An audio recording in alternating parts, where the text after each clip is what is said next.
think a stroke team should try to empathise. I would put that number one. I would say to somebody in a stroke team to imagine that that person was them. Empathise with them, step into their shoes. Because when you have a stroke, because everyone, I think, well, everyone I know has an inner child, and that inner child stays with you forever, and it emerges and it comes to the fore when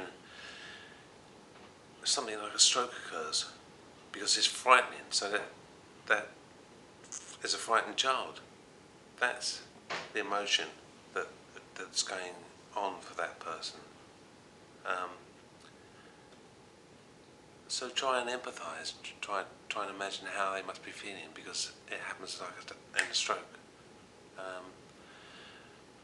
And give time to listen. And a much undervalued, I think, word is kindness. Be kind to. That's what you're in that job. Be kind to that person. Kindness doesn't cost any money. Just be kind. At counselling,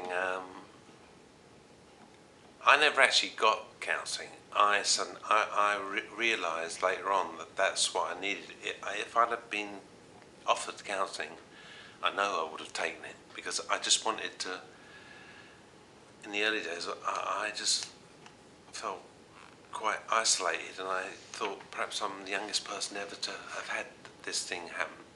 And I wanted to talk to somebody. In particular, it would have been great to talk to somebody who'd been down that road a year or two before. They'd had a stroke, and they'd come out of it.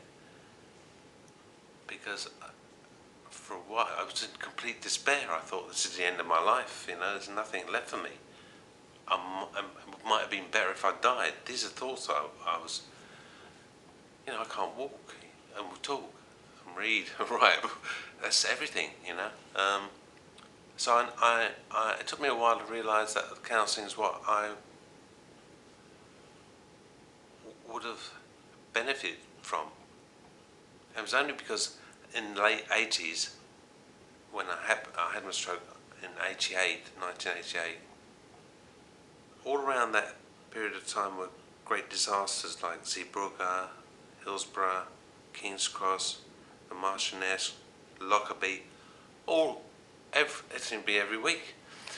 And the newscaster would say, and the victims of this terrible tragedy are being offered counselling. And I remember thinking, that must be something you get when something bad happens to you, when something awful happens. So hang on a second. I wake up one morning, I can't walk, talk, read or write.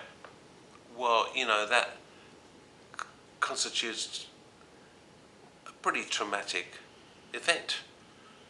Yet nobody said, ever, you must be feeling terrible. Would you like to talk to somebody about it?